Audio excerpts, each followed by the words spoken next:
Prinsip pengelolaan pembangunan desa.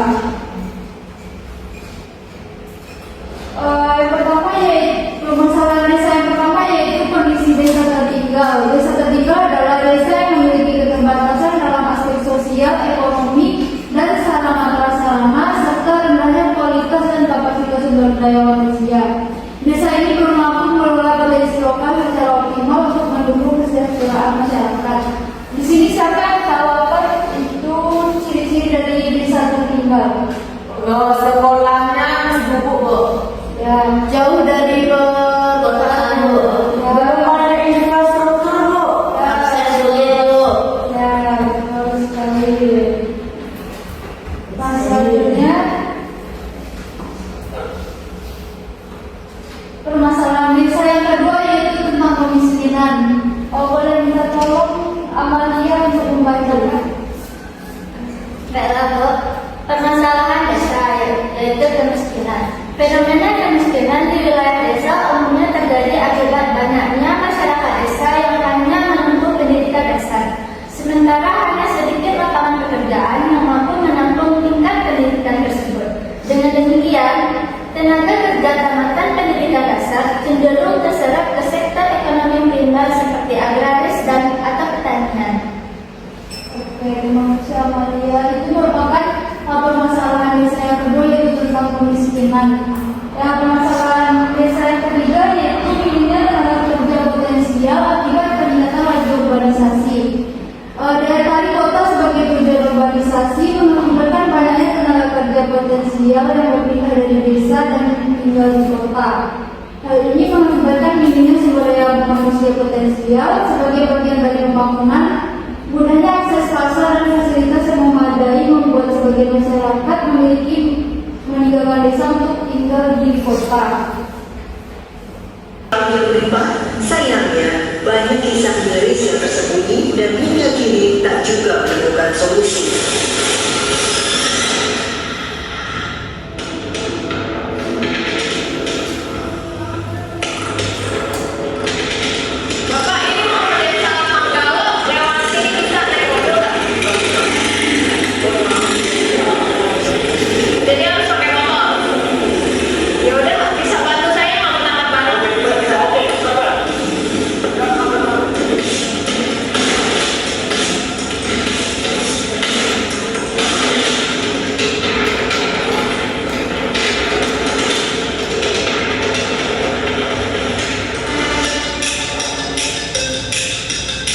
Kami akan menuju Desa Panggalo, Kecamatan Lumada, Kabupaten Majene, Sulawesi Barat. Perjalanan kami mulai dari Desa Kabiran dengan kecamatan yang sama, di titik akses jalan yang sulit dilalui kendaraan roda 4. Jalanan penuh lubang akibat tanah tergerus air hujan. Lubang jalanan berukuran besar dan dalam membuat ojek yang kami tumpangi ekstra hati-hati. Jalanan tanah di sini licin dan rusak parah. Ban depan motor yang kami tumpangi beberapa kali tergelincir karena melawan medan yang sangat berat. Bisa terbayangkan jika jalannya seperti ini dan kamu harus melalui setiap harinya untuk memasuki desa Panggalo dan akan membahayakan para pengemudi termasuk saya sebagai penumpang. Namanya licin banget. Keadaan semakin parah saat musim hujan tiba. Jalan tanah akan menjadi sangat licin dan berbahaya. Padahal jalan inilah yang menjadi akses keluar dan masuk warga desa Panggalo untuk menjual hasil bumi mereka. Sulitnya warga menjual hasil pertanian mereka membuat perekonomian nyaris tak berputar sama sekali. Sekarang sudah mulai hujan.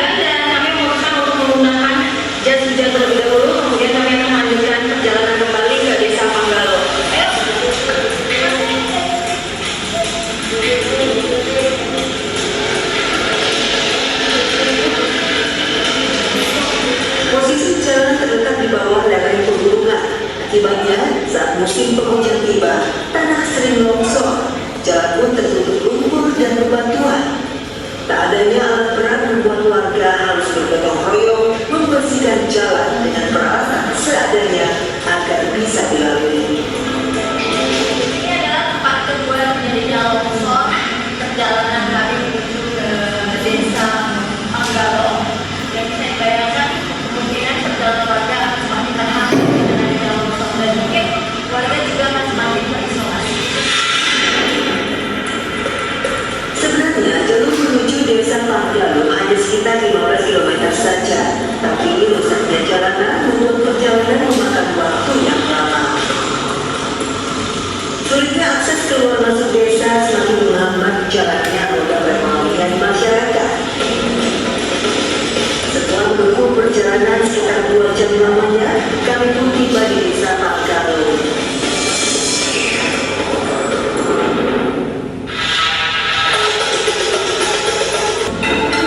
Ini kalau misalnya dilihat dari pintu masuknya saja sudah terlihat jalan yang sama.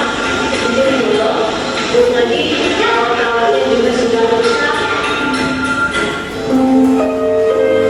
Kami sebagai developer kepada pemerintah supaya bisa memperhatikan nasib kami sebagai model yang sudah 20 tahun.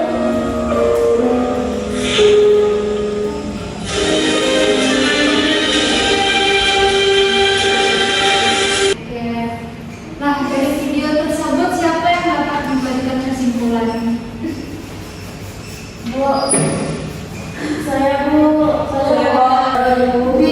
Pada video yang Ibu tampilkan itu ada video desa tertinggal yang membutuhkan bantuan. Nah, kita bisa melihat di desa tersebut yaitu pada infrastrukturnya seperti jalan itu sangat buruk, itu sangat butuh bantuan dari pemerintah, dan untuk sekolahnya itu juga butuh perhatian dari pemerintah karena kurangnya fasilitas sekolahnya seperti bangkunya yang 1/3, yang papan tulis, dan lantai juga tidak keramik, dan banyak kekurangan dari sekolahnya, Bu.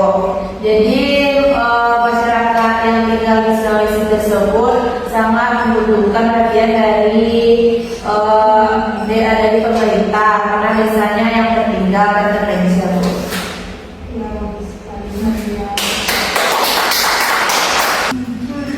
Jadi dari video tersebut menggambarkan perjuangan desa Manggalo Sulawesi Barat menghadapi akses jalan yang rusak yang menghambat ekonomi, sulitnya kehidupan mereka. Dan juga video ini menggambarkan tantangan yang dihadapi oleh desa Manggalo termasuk kondisi jalan yang buruk dan kurangnya perhatian dari pemerintah. Oke, sekarang Ibu ada tugas dari Ibu masing-masing dari kalian untuk menjawab pertanyaan ini. Nanti 3 orang maju ke depan untuk membacakan hasil jawabannya ya. Oke, Bu.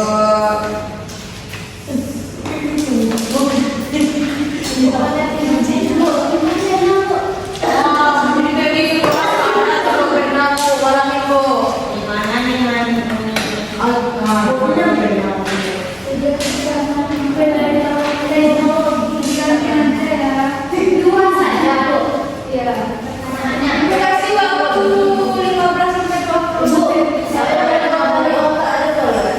Boleh saja lah. Bagusnya ditulis biar lebih bagus. Bagusnya ditulis ya.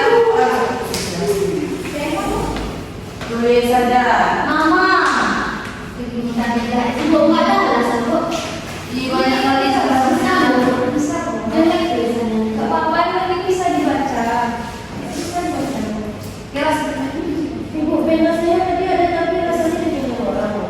ya ganti-gantian aja. Malas sekali dulu. Ini adalah beda ini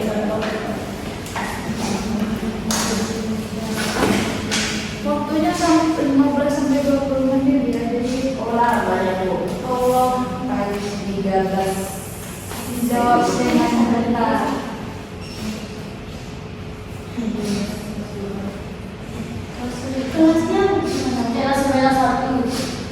kelas 12.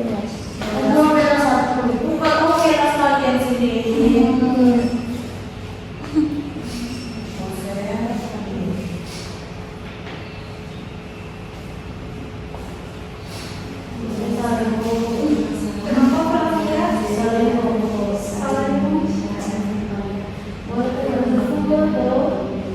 Boleh jawabnya dari kepala sendiri. Oke, Bu. Pertama CVT. Ya, Bu. Timur Regi Kamar CVT.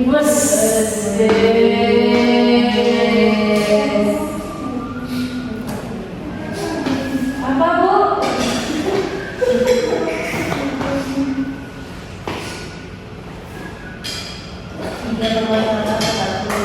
Jelaskan ya, jelaskan.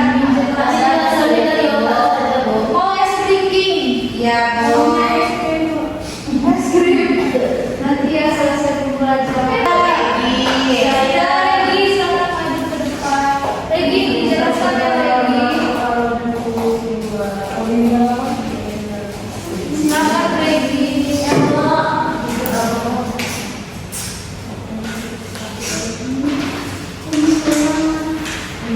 Ibu dia pulang aja, Bu.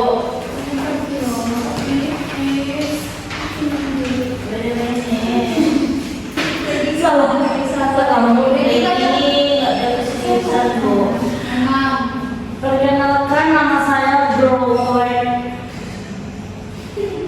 Pada bisa ya, Bu. Regi agak British gitu ya? Nama Britishnya itu baca lagi. Regi Asmantia. Oh, beautiful. Nama saya Brower.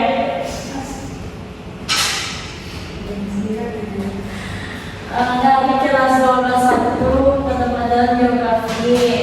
Yang pertama, saya membacakan hasil limbah kerja saya.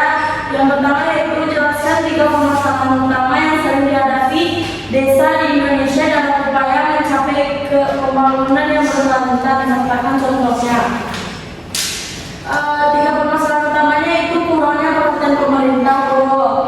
Yang kedua, kurangnya infrastruktur.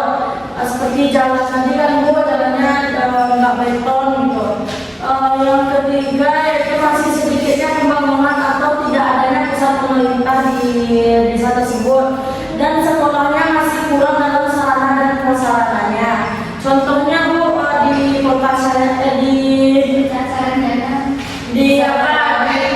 kabupaten kecamatan Sadelawe, Bu. Jembatan Sedelawe di mana itu, Regi?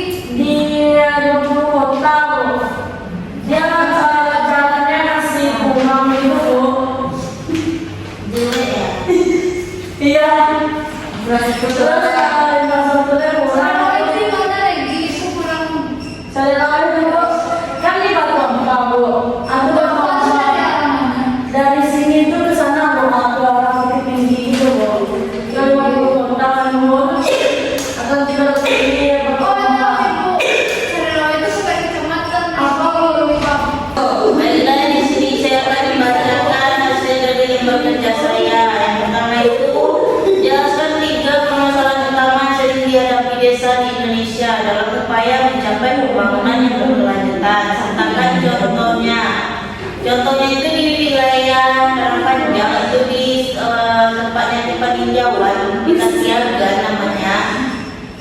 Di sini yang pertama itu permasalahan dalam infrastruktur, di mana kurangnya layanan kesehatan seperti puskesmas, rumah sakit, bidan-bidan. Selanjutnya itu dalam layanan pendidikan, di mana tidak terdapat TK, SD atau SMA.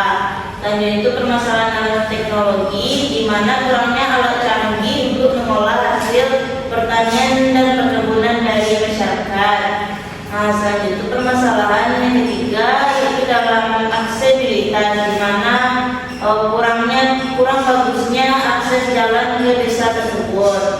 Pertanyaan kedua itu, salah satu prinsip pengelolaan pembangunan desa adalah partisipatif. Jelaskan maksud dari prinsip tersebut dan berikan contoh penerapannya dalam pembangunan desa.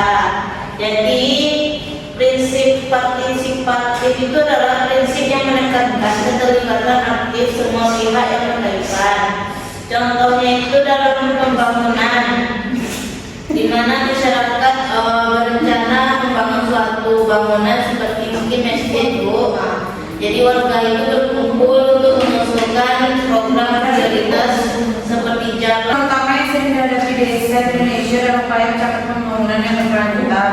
Yang pertama itu permasalahannya keterbatasan infrastruktur dan dasar seperti jalan, listrik, air bersih, dan internet.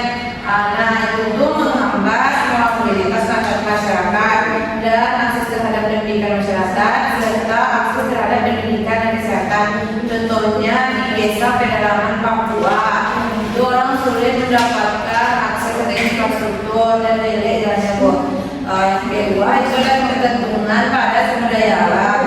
Jika sumber daya alam itu tidak digunakan secara bijak atau mengeksploitasi dan tidak diatur secara bijak, yang menyebabkan degradasi lingkungan. Contohnya di desa di Kalimantan yang tergantung pendekatannya pada penanaman hutan. Selanjutnya itu permasalahannya rendahnya kualitas sumber daya manusia, pendidikannya yang rendah dan sulit berinovasi. Contohnya itu di NTT. Rendahnya tingkat pendidikan di NTT menyebabkan lambatnya praktik pertanian yang berkelanjutan. Yang nomor 2, salah satu prinsip pengelolaan pembangunan desa adalah partisipatif. Jelaskan maksud dari prinsip tersebut dan berikan contoh penerapannya dalam pembangunan desa. Maksudnya itu melibatkan seluruh elemen masyarakat desa termasuk warga, tokoh adat, perempuan, pemuda, dan pemuda. Pelaksanaannya ada evaluasi pembangunan, contohnya musyawarah desa untuk menyusun rencana pembangunan jangka menengah desa, di mana warga ikut menentukan prioritas pembangunan seperti perbaikan jalan atau pengadaan air bersih. Sekian dari saya. Terima kasih. Assalamualaikum warahmatullahi wabarakatuh.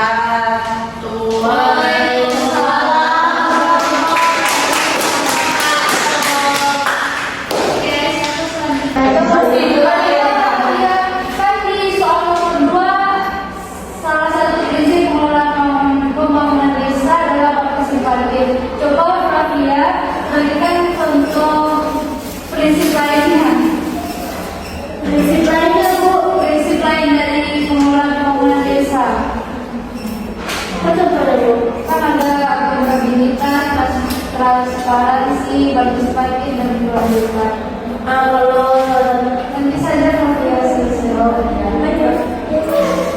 Silakan Amalia dilanjutkan. Assalamualaikum warahmatullahi wabarakatuh.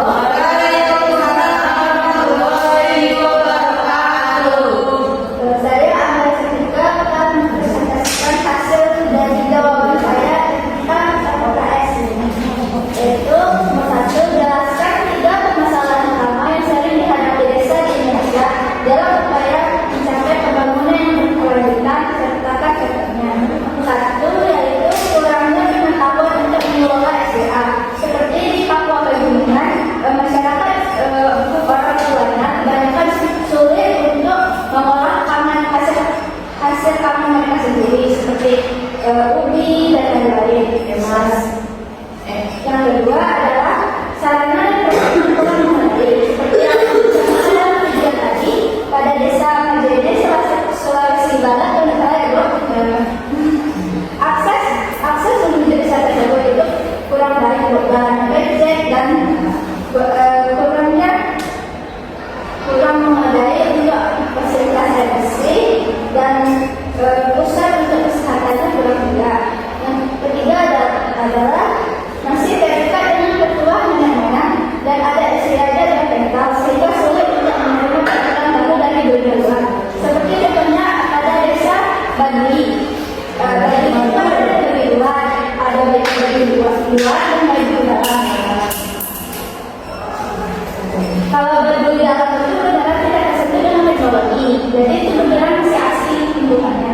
Sedangkan kalau Badui luar itu walaupun masih ada kental ada istiadat, tapi sudah menggunakan teknologi seperti HP, walaupun belum ada masuk dari industri dan mereka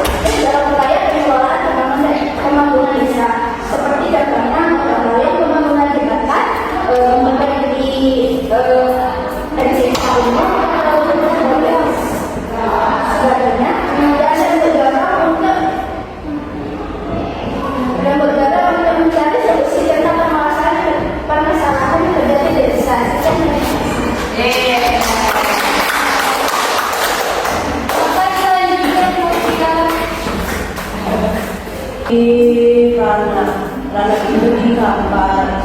Dan itu wilayahnya itu terdapat sawit dan sini loh sawit itu tidak menerima ya saya tidak lah Selamat tadi. di sana ada sawit namun saya akses jalan untuk melakukan sawit tersebut. Lalu kedua minyak hidup dan pendidikan. Seperti yang kita ketahui bahwa di pelosok itu kurang pendidikannya, seperti juga disediakan kurang dari sarana mereka kurang. Lalu gaji guru di sana itu pun terbilang sangat rendah, jauh di bawah guru honor.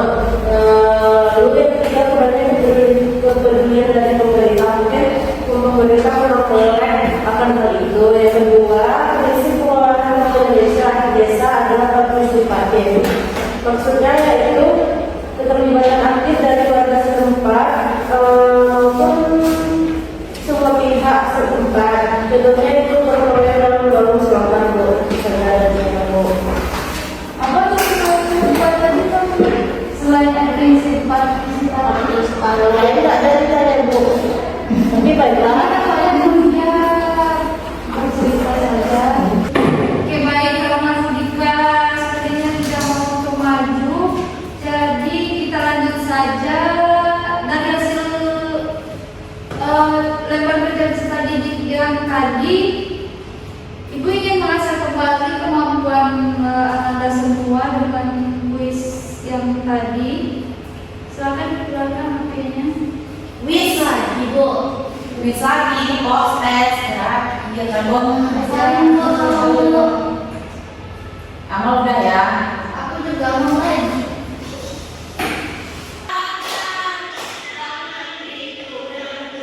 Di pembelajaran kita hari ini siapa yang dapat memberikan kesimpulan materi kita?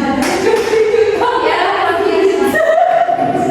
Ini akan disimpulkan bahwa permasalahan yang ada di desa Bu, sepertinya di desa yang jauh dari perkotaan. Seperti dari video tadi terlihat susahnya akses di desa tersebut untuk akses jalannya Bu, akses jalan, pendidikan, juga mereka tuh kurangnya mereka tuh tidak punya lahan di sana Bu. Jadi mereka tuh pengen mereka tuh punya lahan di sana Bu. Juga mungkin kurang melelehnya pemerintah terhadap desa pelosok itu Bu. Nah permasalahan desa itu yang tertinggal itu tingkat pendidikan dan kesehatan masyarakatnya rendah Bu. Terus sarana-prasarannya terbatas, perekonomian berbasis pertanian yaitu subsisten atau tradisional, angka kemiskinannya relatif tinggi, juga kurangnya inovasi dan teknologi dalam pembangunan Bu. Juga tadi yang kita pelajari prinsip-prinsip dari pembangunan desa yaitu ada prinsip partisipatif, transparansi, berkelanjutan itu Bu. Nah sekian dari kesimpulan saya Bu. Oke, terima kasih.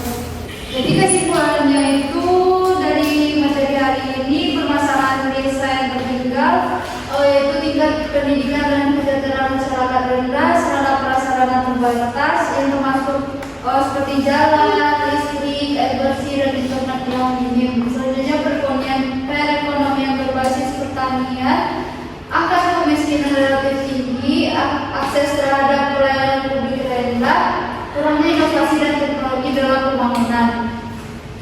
Oke, sebelum mengakhiri pembelajaran kita hari ini, Ibu minta Anda semua untuk melakukan refleksi, mengisi lembar refleksi ini terlebih dahulu.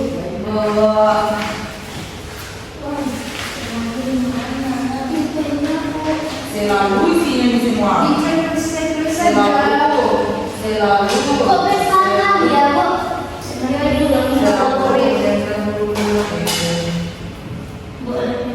Jangan lupa bikin namanya ya. Oh iya.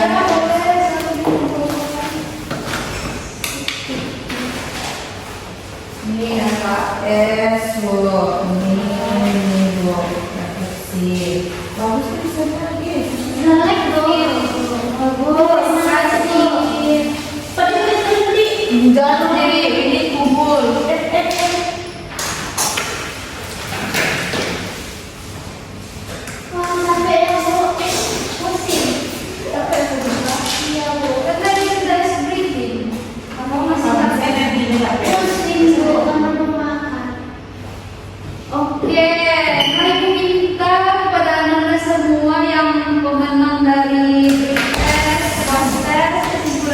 zona 2 tersebut